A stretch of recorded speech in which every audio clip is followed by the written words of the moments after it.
नमस्कार, प्रभात खबर के digital platforms पर आपका स्वागत है। मेरा नाम है रोहित वर्मा।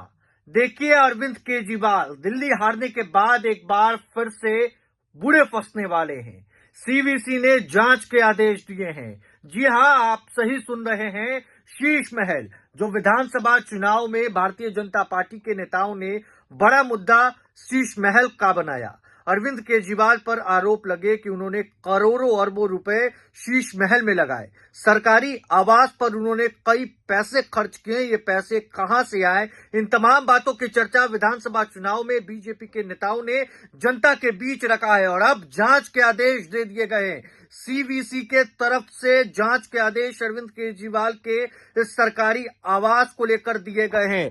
बड़ी खबर है और अहम जानकारी जो है भारतीय जनता पार्टी के एक नेता के शिकायत के बाद की गई, जिसमें सेंट्रल विजिलेंस कमीशन यानी सीवीसी ने अरविंद केजरीवाल के आधिकारिक मुख्यमंत्री आवास की जांच के आदेश दे दिए हैं। सीपीडब्ल्यूडी के द्वारा एक रिपोर्ट प्रस्तुत किए जाने के बाद 6 फ्लैग स्टाफ बंगले यानी पूर्व मुख्यमंत्री अरविंद केजरीवाल का निवास जो था, जिसका जीर्णोद्धार की जांच के लिए आदेश दिए गए। सीवीसी ने सीपीडब्ल्यूडी के उन आरोपों की विस्तृत जांच करने को कहा कि जिसमें 40,000 स्क्वायर यार्ड यानी 8 एकड़ में फैले एक भव्य भवन शीश महल, जिसका नाम बीजेपी ने रखा था, उसके निर्माण के लिए भवन निर्माण मापदंड जारी किए गए थे और जिसमें बीजेपी ने पूरे चुनाव के दौरान इस बंगले को शीश महल कहकर केजरीवाल पर हमला किया था। बीजेपी के नेता हैं विजेंद्र गुप्ता, जिन्होंने शिकायत की थी और शिकायत के आधार पर विस्तृत जांच करने का आदेश दिया गया है। विजेंद्र गुप्ता भारतीय जनता पार्टी दिल्ली के एक बड़े नेता हैं। उनके जो है शिकायत के बाद यह फैसला लिया गया, जिसमें अब जांच होगी सीवीसी के आदेश के बाद। क्या कुछ कह रहे हैं विजेंद्र गुप्ता, भारतीय जनता पार्टी के नेता हैं, जरा उनके बयान को सुनिए। शीश महल के मामले में केजरीवाल का जो भ्रष्टाचार है, आम आदमी पार्टी का भ्रष्टाचार अब खुलकर सामने आ गया है और जिस तरह से सेंट्रल विजिलेंस कमीशन ने इसका कॉग्निजेंस लिया है तथ्यों के आधार पर, क्योंकि 14 अक्टूबर और 21 अक्टूबर को मैंने 2 पत्र लिखे थे सेंट्रल विजिलेंस कमीशन को और 14 अक्टूबर के पत्र में मैंने लिखा था कि जो ये शीश महल है, जो 6 फ्लैग स्टाफ रोड है, ये तो 10,000 गज से कम ओरिजिनल ये है, लेकिन आसपास के बंगलों तोड़कर उसमें खाली करवाकर और टाइप 5 8 फ्लैट्स खाली करवाकर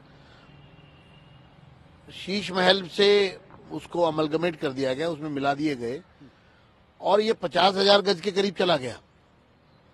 तो इसका ना तो लेआउट अमेंड हुआ है अभी, वो जो मिलाया गया सारा, जो 50,000 गज का पूरा एक एम्पायर बनाया गया, वो पूरा गैर कानूनी है।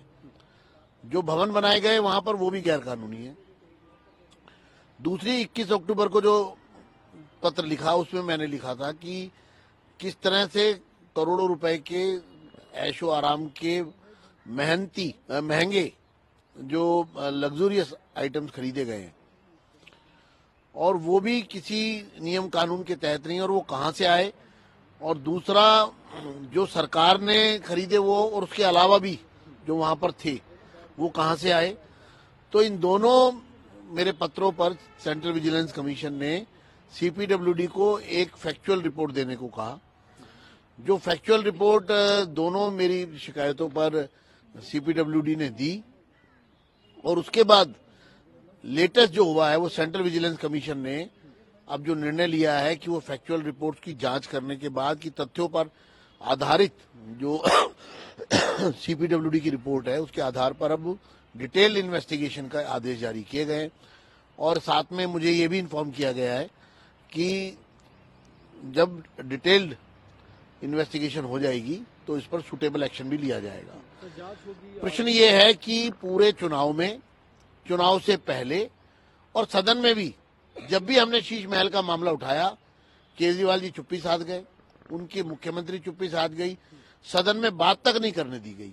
एक तरफ जब पूरे देश की, दिल्ली की जनता जानना चाहती है कि जो लोग अपने आप को कट्टर ईमानदार और आम आदमी कहते थे वो कट्टर बेईमान और सबसे खास आदमी निकले।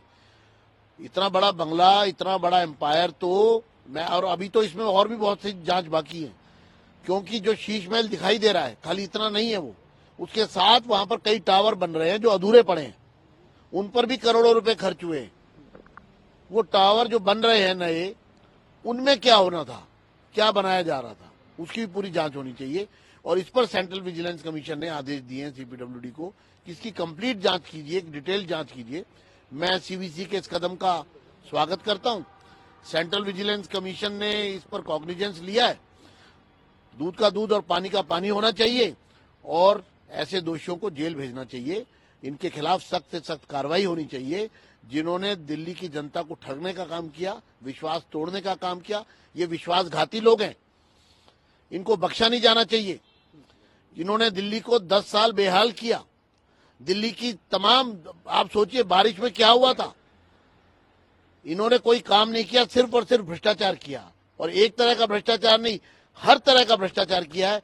और मैं चुनौती देता हूं केजरीवाल जी को और उनकी पार्टी को कि आपके एक एक भ्रष्टाचार की हम पोल खोलेंगे और दिल्ली की जनता को बताएंगे कि असलियत क्या थी इनकी, और दिल्ली का विकास करके दिखाएंगे। दिल्ली के विकास के मार्ग पर मोदी जी ने को जो लोगों ने मोदी जी को चुना है, मोदी जी को ये दिल्ली की सौंपी है, और मोदी जी देश के प्रधानमंत्री अब दिल्ली के विकास की जो राह पर दिल्ली को ले जाने के लिए तत्परता से हम सबका मार्गदर्शन करेंगे। डबल इंजन की सरकार जो दिल्ली में चलेगी, वो निश्चित रूप से दिल्ली को कई गुना गति से आगे बढ़ाएगी। और अब मैं दिल्ली के लोगों को कहना चाहता हूं कि आपकी सपनों की दिल्ली भारतीय जनता पार्टी बनाएगी। श्री नरेंद्र मोदी जी के नेतृत्व में दिल्ली का विकास होगा, चहुमुखी विकास होगा, और ऐसा भ्रष्टाचारियों को सबक सिखाया जाएगा। तो आपने सुना है, सीधे तौर पर वो जानकारी देते हुए नजर आ रहे हैं कि अब अरविंद केजरीवाल के शीश महल की अब जांच होगी और जांच में पता लगाया जाएगा कि आखिर कितना पैसा अरविंद केजरीवाल ने उस शीश महल में लगाया है। तमाम बातों की जानकारी विजेंद्र गुप्ता ने दी है। साथ ही साथ बात करें तो रिकंस्ट्रक्टेड बंगला 2015 से अक्टूबर 2024 तक दिल्ली के मुख्यमंत्री के रूप में अरविंद केजरीवाल का आधिकारिक निवास था और उन्होंने भ्रष्टाचार के आरोप पर बीजेपी की आलोचना के बाद पद से इस्तीफा भी दिया था।